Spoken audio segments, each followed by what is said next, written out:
Hey everyone, ये है इस चैनल की सबसे फर्स्ट लॉन्ग वीडियो और आज हम देखने वाले हैं कैसे हम कोड को पाइथन में 5x फास्टर लिख सकते हैं। और कमेंट में लिख दो प्रिंट लेट्स स्टार्ट और करते हैं इस वीडियो को स्टार्ट, बिल्कुल भी टाइम वेस्ट ना किए हुए।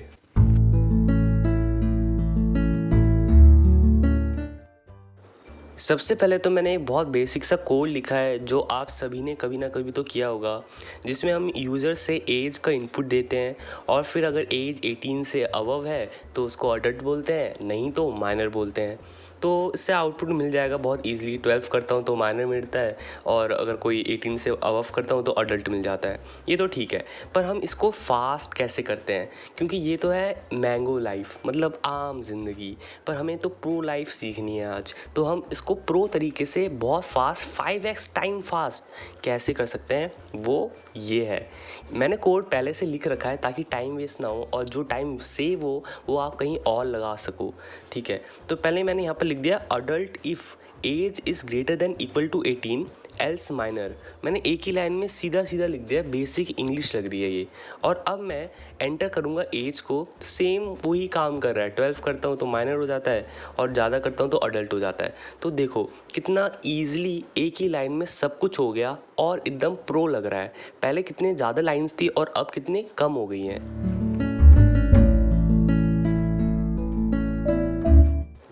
तो अब बढ़ते हैं इस वाले कोड पे। ये वाला कोड भी आपने लिखा ही होगा। जैसे वर्ड रेस में अगर सी आए तो प्रिंट कर दो word C is present in the word. ये तो काफ़ी ईजिली हो जाता है फॉर लूप का यूज़ करके, पर ये काफ़ी लंबा दिखता है। पर हम इसको बहुत ईजी तरीके से कर सकते हैं जो कि बहुत ज़्यादा क्विक होगा। तो कैसे करते हैं अभी देखते हैं। तो अब फास्ट वे में मुझे कोई भी फॉर लूप यूज़ नहीं करना है, मुझे यूज़ करना है इफ़ स्टेटमेंट का। मैंने लिखा है इफ़ सी इन रेस, अगर सी है रेस में तो प्रिंट करा दो सी है इन रेस में, मतलब जो भी चीज़ आपको प्रिंट करवानी है।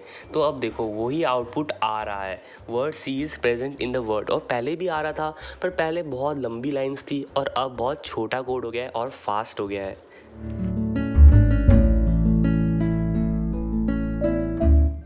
अब यहाँ पर देखो मैंने एक स्क्वायर नाम की लिस्ट बना दी है और रेंज 5 कर दिया है। फॉर एक्स इन रेंज 5, इसका मतलब है पहले x की वैल्यू 0 होगी, फिर x की वैल्यू 1, फिर x की वैल्यू 2, फिर 3 और फिर 4। तो जैसे जैसे x की वैल्यू 0 से 4 तक जाएगी उसका स्क्वायर करते रहो और स्क्वायर को इस लिस्ट में ऐड करते रहो। ये काफ़ी बेसिक कोड है और इसका आउटपुट भी चेक कर लेते हैं निकाल के। देखो 0, 1, 4, 9 और 16। पहले जब वैल्यू 0 हुई होगी तो 0 का स्क्वायर 0, फिर जब 1 हुई होगी तो 1 का स्क्वायर 1, ऐसे ऐसे 4 तक का 4 का स्क्वायर 16 तक सब प्रिंट हो रहा है। पर अब आते हैं प्रो लाइफ में हमें अलग से अपेंड करने की ज़रूरत ही नहीं, हम लिस्ट के अंदर ही लिख रहे हैं हमें इस लिस्ट में क्या चाहिए। एक्स इन रेंज 5 एक्स का स्क्वायर कर दो और इसमें अपेंड करने की ज़रूरत नहीं क्योंकि ये लिस्ट के अंदर ही है। और फिर प्रिंट करा दो लिस्ट को, सेम आउटपुट आएगा, पर कितनी फास्ट हो गया आप ये देख सकते हो। तो एक बार इसका आउटपुट निकाल के चेक कर लेते हैं। ये पहले वाला आउटपुट है और यहाँ पर ही देखो ये नीचे अभी अभी मिलने वाला आउटपुट है। दोनों आउटपुट सेम है, यानी कि कोड वर्क कर रहा है और ये कितना फास्ट है।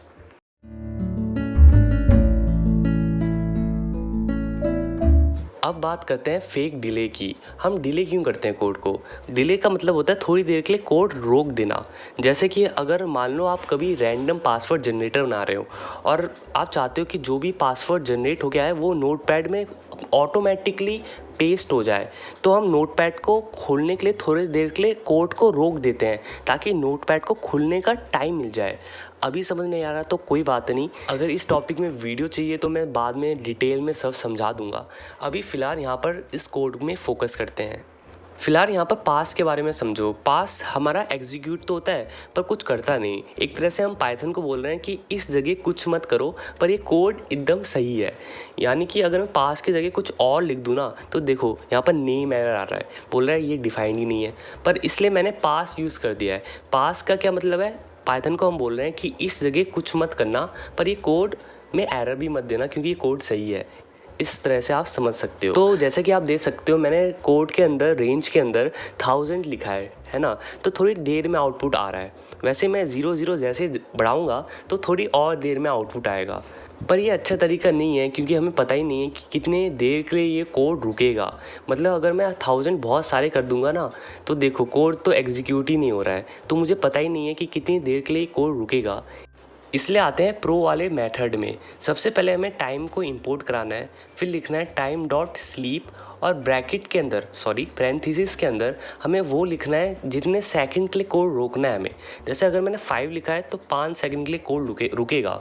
तो मैंने कोड रन कर दिया है और 5 सेकंड बाद मुझे आउटपुट मिलेगा। अभी तक नहीं मिला है, 5 सेकंड जैसे होंगे देखो मिल गया आउटपुट हमें, लाइक दिस वीडियो। तो जैसे कि अगर मैं 2 पुट कर दूँ तो 1 2 अब आउटपुट आया है, तो 2 सेकंड बाद आया है, तो हम ये काफ़ी डिसाइड कर सकते हैं कि कितनी देर तक कोड रुकेगा। तो ये काफ़ी ज़्यादा एक्यूरेट है, फास्ट तो है ही और बढ़िया भी है।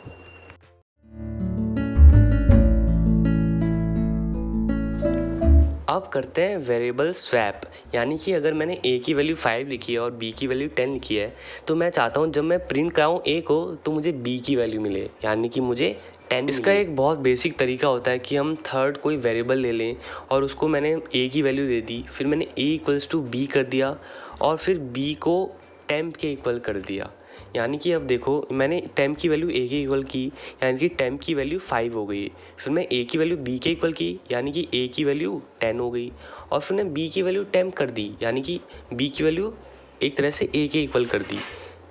तो अगर अब मैं प्रिंट कराऊंगा a को तो मुझे b की वैल्यू मिलनी चाहिए, यानी कि 10 मिलनी चाहिए। तो आउटपुट देखते हैं क्या आता है, 10 आ गया है, यानी कि कोड वर्क कर रहा है। वैसे b करोगे तो मुझे a की वैल्यू मिल जाएगी, यानी कि 5 मिलना चाहिए, तो 5 भी आ जाएगा, उसमें कोई दिक्कत की बात नहीं है। पर ये तो इस प्रॉब्लम को सॉल्व करने का एक बहुत लंबा वे है, हम एक बहुत क्विक वे भी फॉलो कर सकते हैं। पहले मैंने लिख दिया a, b equals to b, a। अब यहाँ पर देखो a की वैल्यू b के इक्वल हो गई और b की वैल्यू a के इक्वल हो गई। एक ही लाइन में हमें कोई थर्ड वेरिएबल यूज़ करना ही नहीं पड़ा।